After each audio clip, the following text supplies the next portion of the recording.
student, myself Mohammad Shahzade sir. This is class for statistics and हम लोग आज जो स्टडी करने वाले हैं वो चैप्टर 3. इस चैप्टर का नाम है कलेक्शन ऑफ डेटा. अब इस चैप्टर को पढ़ने से पहले थोड़ा रिवीजन करेंगे कि मैंने आपको फर्स्ट जो चैप्टर पढ़ाया हुआ था उस चैप्टर का नाम क्या था. उस चैप्टर का नाम है students economics for the statistics for economics में हमने बताया था इकोनॉमिक्स एंड इंट्रोडक्शन. इकोनॉमिक्स के बारे में इंट्रोडक्शन दिया था जिसमें 4 डिफिनीशन दिए गए थे, 4 जो प्रोफेसर ने. फिर इसके बाद economy activity, non economic activity मैंने बताई थी. सेकंड चैप्टर मैंने आपको बताया था मीनिंग, स्कोप, इंपॉर्टेंस और इसके स्टैटिस्टिक्स के बारे में. आज जो टॉपिक पढ़ने वाले हैं वो one of the most important topic है इस चैप्टर का, इस बुक का. वो है कलेक्शन ऑफ डेटा. अगर ये चैप्टर नहीं पढ़ेंगे तो समझ लीजिए कि आपने बहुत इंपॉर्टेंट टॉपिक जो है मिस कर देंगे स्टैटिस्टिक्स के बारे में.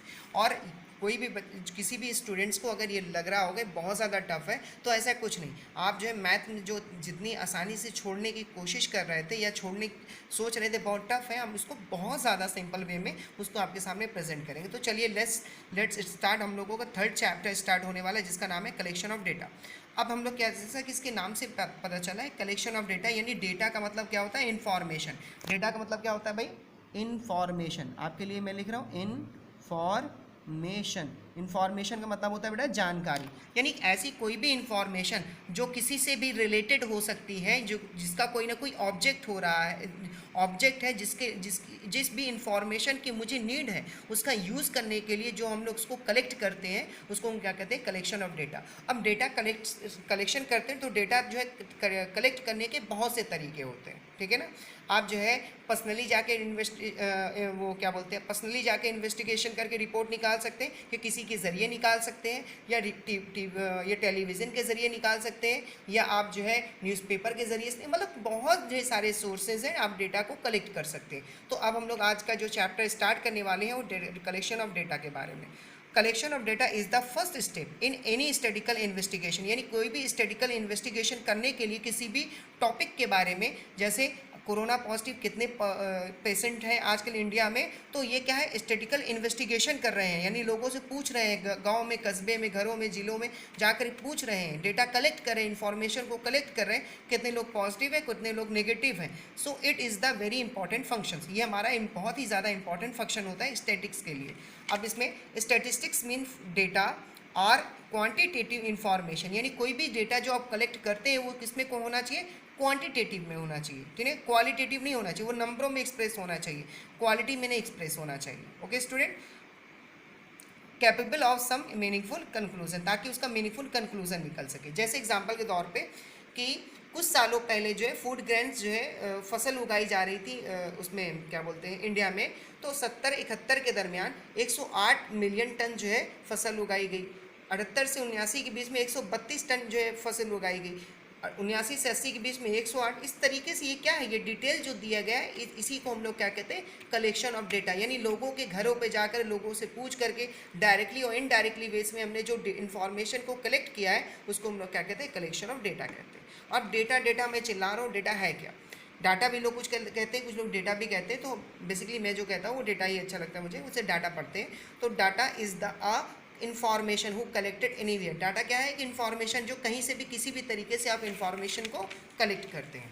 अब यहाँ पे इन्फॉर्मेशन को कलेक्ट करने के 2 सोर्सेज भी होने चाहिए कि किस ज़रिए से इन्फॉर्मेशन को हम कलेक्ट कर सकते हैं. तो पहला है इंटरनल सोर्सेज, दूसरा एक्सटर्नल सोर्सेज. इंटरनल सोर्सेज क्या है, जब मैं अपने खुद की इन्फॉर्मेशन खुद से हम लोगों के सामने प्रेजेंट करते हैं, किसी दूसरे को के हेल्प से उस इन्फॉर्मेशन को हम मार्केट में प्रेजेंट नहीं करते, बल्कि खुद से ही किसी इन्फॉर्मेशन को बताते हैं, उसको कहते हैं इंटरनल सोर्सेज, ठीक है ना. जैसे एग्जांपल के तौर पे इंडिया कंट्री ने अब पूरे वर्ल्ड ने कहा कि हमारे यहाँ आज तक की, मतलब कि 7 तारीख तक की जो है कोरोना पॉजिटिव मरीजों की संख्या 50,000 हो गई है अप्रॉक्सीमेट. तो ये क्या है, इंटरनल सोर्सेज.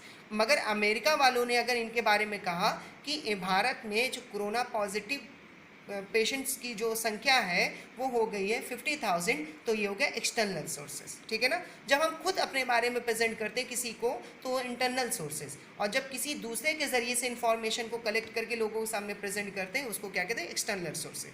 तो इंटरनल के बारे में, in an organisations when the data is collected from it's record and report. जब हम किसी भी डेटा को अपनी किसी दूसरों के सामने रिकॉर्ड एंड रिपोर्ट्स के बेस पे प्रेजेंट करते हैं, it is known as internal sources of data. जैसे a company publish its annual report on profit and loss, total sales, loans, wages etc. It is called a internal source। मान लेते Reliance company है, उसने publish किया अपना पूरा detail वहाँ पे न्यूज़पेपर में, और आपके जो है क्या बोलते हैं न्यूज़पेपर में, टेलीविज़न्स पे, और भी बहुत सारे सोशल साइडों पे, तो वो जो है अपनी इन्फॉर्मेशन को लोगों के सामने प्रेजेंट करती है एनुअली या 6 मंथली भी, एनुअली या 6 मंथली वो प्रेजेंट करती है, ताकि लोगों को पता चल सके कि उस रिलायंस कंपनी की पोजीशन प्रेजेंट टाइम क्या है। उसको हम क्या कहते हैं, इंटरनल सोर्सेज। जैसे data collected and completed through internal sources is called internal source, internal data। external sources refers to the data collected from outside the organization। जब हम किसी डेटा को कलेक्ट करते हैं आउटसाइडर ऑफ ऑर्गेनाइजेशन के base पे, इसको हम लोग आउटसाइडर द ऑर्गेनाइजेशन भी कहते हैं। ऑर्गेनाइजेशन के बाहर से कोई बात पता चलती है या इन्फॉर्मेशन पता चलती है, उसको क्या कहते हैं, एक्सटर्नल सोर्सेज। जैसे टाटा कंपनी ने कहा कि रिलायंस कंपनी की 1 साल की टर्नओवर करीब 1 लाख करोड़ रुपए है, तो ये क्या है, एक्सटर्नल सोर्सेज है। यानी हमें जानकारी मिल रही है रिलायंस के कंपनी के बारे में, मगर रिलायंस कंपनी वालों ने अपनी खुद से इन्फॉर्मेशन नहीं दी, बल्कि टाटा कंपनी वालों ने उनके बारे में बताया। उसको क्या कहते हैं, एक्सटर्नल सोर्सेज। जैसे if a tour and travels company obtains information on UP tourism from UP transport corporation, ठीक है ना। यूपी टूरिज्म कंपनी से जब लोगों टूर एंड ट्रैवल्स के कंपनी के बारे में इंफॉर्मेशन निकाली कि उसकी पोजीशन क्या है, उसको क्या कहते हैं, external sources. It would be known as external sources of data. अब यहाँ पे इंटरनल सोर्सेज पता चल गया, एक्सटर्नल सोर्सेज। अब इंटरनल एक्सटर्नल में 2 पॉइंट आते हैं, पहला प्राइमरी डेटा एंड दूसरा सेकेंडरी डेटा। प्राइमरी डेटा समझने के लिए और एक्सटर्नल सेकेंडरी डेटा समझने के लिए बहुत सिंपल है, बहुत ही ज़्यादा सिंपल है। प्रेजेंट टाइम एनालिसिस चल रहा है, लोगों को सेंसस चल रहे हैं कि कौन घरों घरों पे लोग जा करके घर घर पे नॉक करके एक टीम बनाई गई है, जिसमें जो है पूछा जा रहा है घरों घरों पे में जा करके कि आपके यहाँ कितने लोग रहते हैं, आपके कितने छोटे बच्चे हैं, आपके कितने मेल्स हैं, कितने फीमेल्स हैं, कितने बुजुर्ग हैं, कितने जो है बच्चे हैं, साथ ही साथ कौन इंसान क्या काम करता है, और क्या कोई इंसान विदेश से आपके यहाँ आया है कि नहीं आया, मतलब विदेशों में काम करता है कि नहीं करता। अगर आया है तो वो जो पूरी की पूरी पर्टिकुलर इन्फॉर्मेशन इंडिविजुअली घर घर में जाकर खुद से इन्फॉर्मेशन कलेक्ट कर रहे हैं, उसको क्या कहते हैं, प्राइमरी डेटा कहते हैं।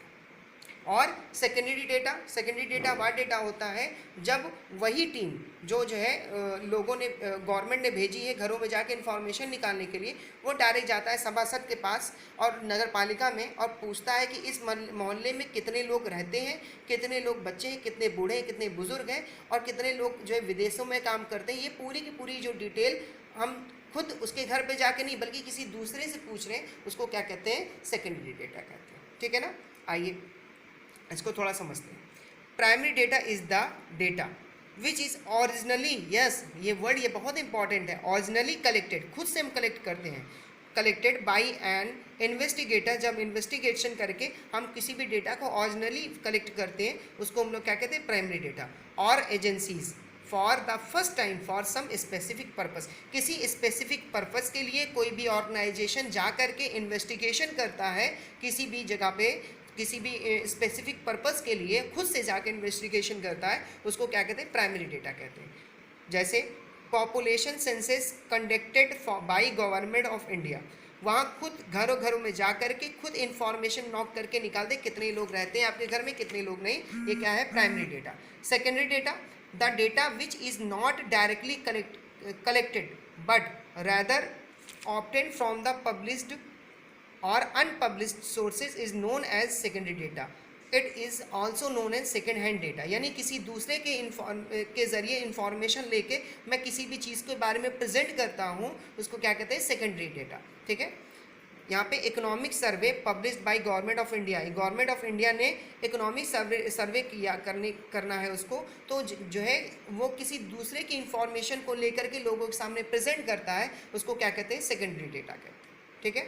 जैसे मैं अभी घर पे हूँ और मेरे घर पे कोई आता है, बाहर नॉक करता है गवर्नमेंट के कोई एम्प्लॉय, और कहते हैं कि ये बताइए आपके घर में कितने लोग हैं। तो हमने कहा मेरे घर में 4 लोग हैं, मैं हूँ, मेरी बहन है और मेरे पापा मेरी मम्मी। तो ये क्या है, ये प्राइमरी डेटा हो गया।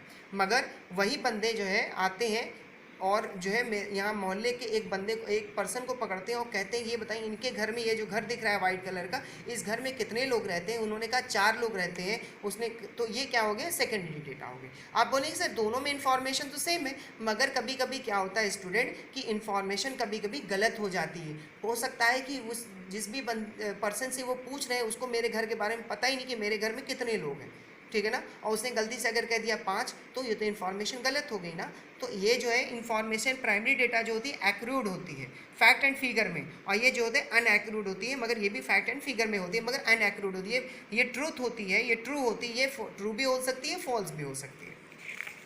अब आइए दोनों में हम 2 डिफरेंसेस पढ़ते हैं। Difference between primary and secondary data. Originality.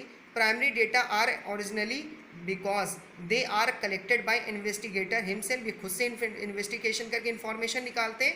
और secondary data are not originally sense investigator makes use of the data collected by other agencies, ये अदर एजेंसी से इंफॉर्मेशन को कलेक्ट करते हैं।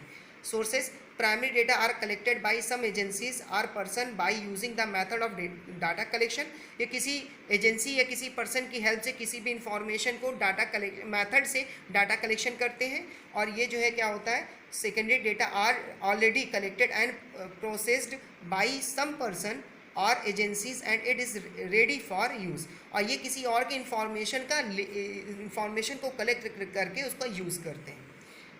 It required longer time for data collection, ये लंबे समय के लिए जो कलेक्शन होता है डाटा इसका, जैसे एक अगर कोई टीम बनी है तो हर घर पे जाकर नॉक करके इन्फॉर्मेशन कलेक्ट करेगा तो ज़्यादा टाइम टेकिंग होगा, और ये कम टाइम टेकिंग होगा। ओके स्टूडेंट, यहाँ पे क्या होगा, ये जो है प्राइमरी डेटा ज़्यादा एक्सपेंसिव होती है। क्यों? क्योंकि अगर कोई भी एक मोहल्ले का अगर तुम जनगणना करोगे, जनसंख्या के बारे में निकालोगे, कोई घर पे जाके नॉक करेगा तो 1 2 दिन 3 दिन 4 दिन लगेगा, उनको 2 दिन 4 दिन खाने के लिए पैसे चाहिए तो गवर्नमेंट उनको पे करेगी, और इसलिए ये मोर एक्सपेंसिव होता है। और यहाँ पे एक ही दिन में इन्फॉर्मेशन निकल जाएगी, सभासद के पास पहुँच गए और एक ही दिन बैठे और पूरे के पूरे मोहल्ले के बारे में उसने बता दिया, वो क्या हो गया, कम खर्चीला हो गया। तो ये मोर एक्सपेंसिव होता है, ये लेस एक्सपेंसिव होता है। अब हम लोग इसके बारे में हम लोग आगे स्टडी करेंगे कि प्राइमरी डेटा और सेकेंडरी डेटा के मेथड को कैसे हम लोग कलेक्ट करते हैं, यानी प्राइमरी डेटा किन मेथड से कलेक्ट करते हैं और सेकेंडरी डेटा किन मेथड से हम लोग कलेक्ट करते हैं।